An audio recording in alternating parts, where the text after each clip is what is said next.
لازما يوم او يومين في الاسبوع لازم اعمل الوصفة دي بكوباية دي. بعمل احسن حاجة حلوة في 5 دقايق، ما بتاخدش معايا وقت خالص.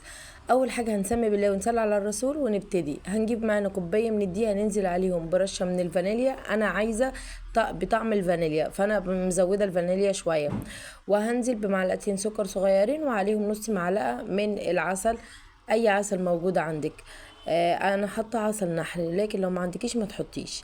وبستعمل معايا ربع كوبايه من الميه وعليهم معلقتين من الزيت، وببتدي اقلب ده كله كده في بعضه لحد ما عجينها وتكون كويسه ولينه معايا كده.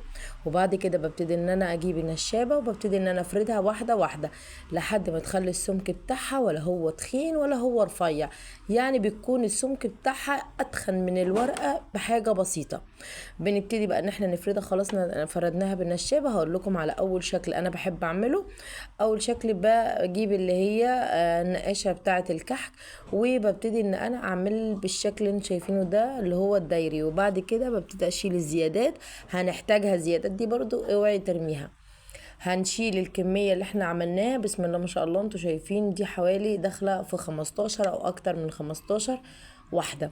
هنبتدي بقى ان احنا نشيلهم كده، وهنجيب البواقي العجين اللي احنا شلناها. هنبتدي برضه ان احنا نفردها، نعجنها كويس ونفردها. وبعد كده هنعملها لمثلثات. وهقولك على اخر شكل انا بحبه هقولك عليه دلوقتي، بس ركزي معايا. واهم حاجه تعملي الفيديو ده شير كتير عشان يوصل لاكبر عدد.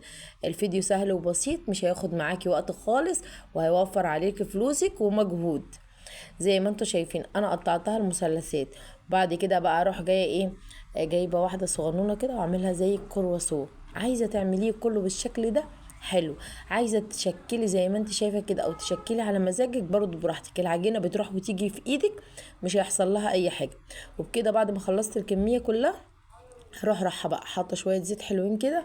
وتكون النار بتاعته متوسطه. انا كنت معليه النار، فانتي خلي النار بتاعتك متوسطه علشان خاطر تلحقي تحطي في الطاسه.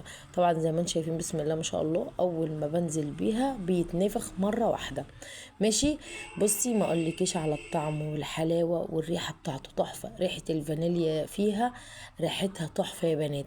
اعملوها وجربوها وصدقوني مش هتندموا، هتحبوا الوصفه دي قوي قوي. وصدقوني هتعملوها. مش هتعملوها مرة ولا اتنين، هتعملوها 3 و4 كمان في الأسبوع، عشان هتوفر عليكم فلوسكم وهتوفر عليكم جامد. زي ما انتم شايفين أنا ببتدي إن أنا أطلعهم. بسم الله ما شاء الله، زي ما انتم شايفين هي منفوخة. وبصي هشة، يعني جواها هوا مفيش. وهبتدي اروح نازله بالطاسه اللي بعضها. بصي اول ما تنزلي بيها هتلاقيها مره واحده اتنفخت معاكي بالشكل ده. ولا حاطين بيكنج باودر ولا حاطين بيض ولا حاطين لبن ولا حاطين سمنه ولا اي حاجه. هي دوبت بس معلقتين سمن، معلقتين زيت، ومعاها كوبايه من الدقيق. هي دي المكونات بتاعتنا. وزي ما انت شايفه بسم الله ما شاء الله انا رشيت عليها شويه جوز هند. الموجود عندك بقى انت بتشكليها. وهروح مديها رشه من العسل النحل برضو. لكن لو انت عندك نوتيلا او عندك اي شوكولاته تقدر ان انت تشكليها بالشكل اللي انت حباها او الاطفال بيحبوها. صدقوني كل اسبوع تلاقوهم بيطلبوها منك او كل يوم. يعني بصي هي كده كده اساسا فيها نسبه سكر. اهم حاجه تنسوش اللايك والتعليق.